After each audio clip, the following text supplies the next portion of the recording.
தந்தை மகன் தூயாவின் பெயராலே ஆமேன். யோவான் எழுதிய நற்செய்தியிலிருந்து வாசகம். அதிகாரம் 6, இறை வசனங்கள் 30 முதல் 35 முடிய. அக்காலத்தில் மக்கள் இயேசுவிடம், நாங்கள் கண்டு உம்மை நம்பும் வகையில் நீர் என்ன அருமடையாளம் காட்டுகிறீர்? அதற்காக என்ன அரும் செயல் செய்கிறீர்?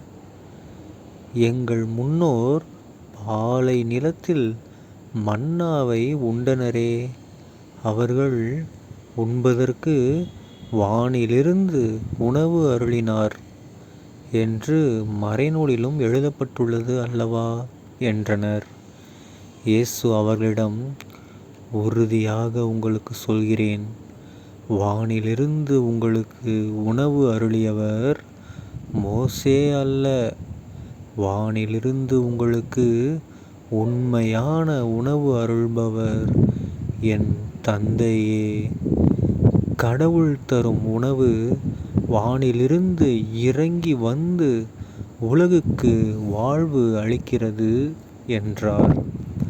அவர்கள், ஐயா, இவ்வுணவை எங்களுக்கு எப்போதும் தாரும் என்று கேட்டுக்கொண்டார்கள். இயேசு அவர்களிடம், வாழ்வு தரும் உணவு நானே. என்னிடம் வருபவருக்கு பசியே இராது. என்னிடம் நம்பிக்கை கொண்டிருப்பவருக்கு என்றுமே தாகம் இராது என்றார். ஆண்டவரின் அருள்வாக்கு. கிறிஸ்துவே உமக்கு புகழ். அன்பார்ந்த சகோதர சகோதரிகளே, இன்று பாஸ்கா காலம் 3ஆம் வாரம், ஏப்ரல் மாதம் 16ஆம் தேதி 2024ஆம் வருடம், செவ்வாய்க்கிழமை. இன்றைய நற்செய்தியில் பாருங்கள், நம்ம இயேசு கிறிஸ்து ஆண்டவர்கிட்ட மக்கள்லாம் போய் கேட்குறாங்க, நாங்கள் உங்களை நம்புகிற மாதிரி நீங்கள் என்ன அருமையெல்லாம் காட்டிட்டீங்க, என்ன அரும் செயல் செஞ்சீங்க, எங்களுக்கெல்லாம் மோசே வானத்திலிருந்து மன்னாவெல்லாம் கொடுத்தாரு தெரியுமா அப்படின்னு சொன்னாங்க. உடனே ஏசப்பா என்ன சொல்லிட்டாரு, டேய், உனக்கு மோசேவா வானத்துலேருந்து மன்னா உணவு கொடுத்தாரு? மோசே வெறும் கெஞ்சி கேட்டவர் தான். கொடுத்தது யாரு? நம்முடைய தந்தை. அதுவும் என்னுடைய தந்தைன்னு உரிமையாக சொல்கிறாரு. என்னோட தந்தை தான் என்ன சொன்னார், வானிலிருந்து உங்களுக்கு மன்னா உணவை கொடுத்தவர். சரியா?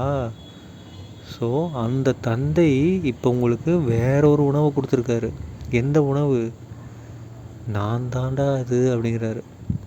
இந்த உணவை சாப்பிட்டா பசியே இருக்காது அப்படின்னு அவர் சொன்னோன்னே, அப்பா எனக்கு அந்த சாப்பாடு கொடுங்க எல்லாம் கேட்க ஆரம்பிச்சிட்டாங்க.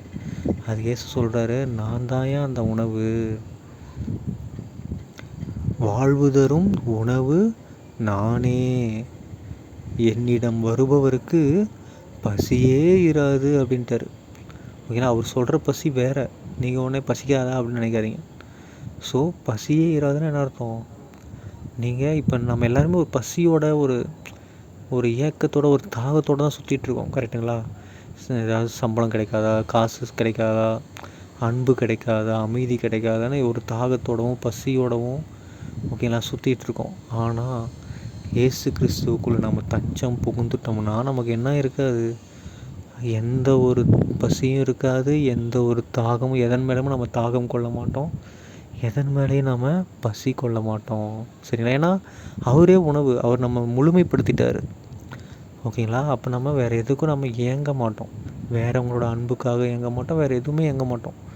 ஏன்னா நமக்கு இருக்கிற ஒரே ஆள் இயேசு கிறிஸ்து. அவர் நமக்கு கிடைச்சா மட்டும் போதும். ஓகேங்களா? ஸோ ஒவ்வொரு டைமும் நீங்களும் நானும் நற்கரணை ஆண்டவரை வாங்கிறதுக்கு முன்னாடி ஒரு ப்ரேயர் பண்ணுங்கள். வாங்கின பிற்பாடு ஒரு ப்ரேயர் பண்ணுங்கள். வாங்கிறதுக்கு லைனில் நிற்கும்போது ஒரு ப்ரேயர் பண்ணுங்கள்.